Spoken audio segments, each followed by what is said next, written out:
जी, मैं एक और शॉर्ट वीडियो लेके आया हूँ आपके सामने। सबसे पहले मैं journal entry profit and loss appropriation की बात करना चाहूँगा। सबसे पहले हम क्या करते हैं, प्रॉफिट को ट्रांसफ़र करते हैं पीएल एप्रोप्रिएशन में। तो उसकी जर्नल एंट्री आपको देखने को मिलती है profit and loss account debit to profit and loss appropriation account. Then अगर कोई भी लॉस आता है, मैंने लॉसेस के 2 केस बताए थे कि पीएल एप्रोप्रिएशन में हम कब लॉस को ट्रांसफ़र करते हैं, जब या तो इंटरेस्ट ऑन ड्राइंग क्वेश्चन में दी गई हो या गारंटी प्रॉफिट वाला क्वेश्चन हो, तो हम आपके लॉसेस को भी यहाँ पे ट्रांसफ़र करते हैं। तो लॉस को ट्रांसफ़र करने की entry profit and loss appropriation account debit हो जाता है टू पीएल अकाउंट। यहाँ पे पीएल एप्रोप्रिएशन अकाउंट जो है ये एक्सटेंड वैल्यू है या एक्सटेंशन है प्रॉफिट एंड लॉस अकाउंट के बैलेंस का। तो यहाँ से मैंने उस बैलेंस को, प्रॉफिट को यहाँ ट्रांसफ़र कर दिया, लॉस को यहाँ ट्रांसफ़र कर दिया। अगर प्रॉफिट मिलता है तभी ये एप्रोप्रिएशन देखने को आपको मिलते हैं। तो पहला है देयर इज सैलरी या कमीशन, जो कि रिम्यूनरेशन है। तो partner salary account debit to partners capital account. सबसे पहले अलाउड किया जाता है सैलरी या कमीशन को, देन उसके बाद उसकी जो ट्रांसफ़र एंट्री होती है वो आपको देखने को मिलती है। यही तीनों केसेस में आपको यही काम देखने को मिलता है। सबसे पहले जो सैलरी कमीशन है वो एज अ एक्सपेंसेस माना जाता है, ट्रीट किया जाता है, उसको एज अ डेबिट कर देते हैं और पार्टनर्स कैपिटल को क्रेडिट कर देते हैं।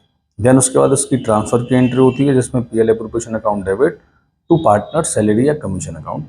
उसके बाद इंटरेस्ट ऑन कैपिटल अलाउड की जाती है, सेम एंट्री उसी जैसे उससे होती कॉन्सेप्ट से, interest on capital account debit to partners capital या करेंट अकाउंट। और फिर उसके बाद ट्रांसफ़र की एंट्री होती है profit and loss appropriation account debit to interest on capital account. उसके बाद आईओडी, जो कि एक फर्म के लिए इनकम हो जाती है, इसीलिए आईओडी चार्ज करी जाती है पार्टनर से। तो पार्टनर्स कैपिटल अकाउंट या current account debit to interest on drawing account.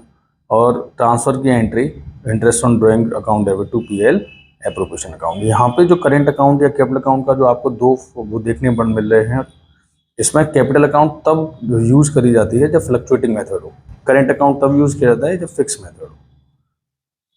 Transfer to reserve out of profit, जब हमारा कोई भी पैसा रिजर्व में रखा जाता है स्ट्रेंथ देने के लिए, फाइनेंशियल पोजीशन को फाइनेंशियल स्ट्रेंथ दी जाती है फर्म को, उसके लिए हम रिजर्व क्रिएट करते हैं। तो रिजर्व की एंट्री हो जाती है उस profit and loss appropriation account debit to reserve. Then उसके बाद अगर हमारा कोई डिस्ट्रीब्यूट प्रॉफिट बचता है तो हम उसको पार्टनर्स में डिस्ट्रीब्यूट कर देते हैं। तो उसकी जर्नल एंट्री आपको देखने को मिलती है PL appropriation account debit to partners capital या करेंट अकाउंट। और अगर लॉस हो जाता है तो हम चार्ज कर लेते हैं पार्टनर्स से, तो पार्टनर्स को डेबिट कर दिया जाता है उन केसेस में, पार्टनर्स कैपिटल या current account debit to P and L appropriation account. ये सारी आपकी जर्नल एंट्रीज हैं, बस इतनी ही जर्नल एंट्री हैं, ध्यान से पढ़ते रहिए। मैं आपके साथ जुड़ा हूँ।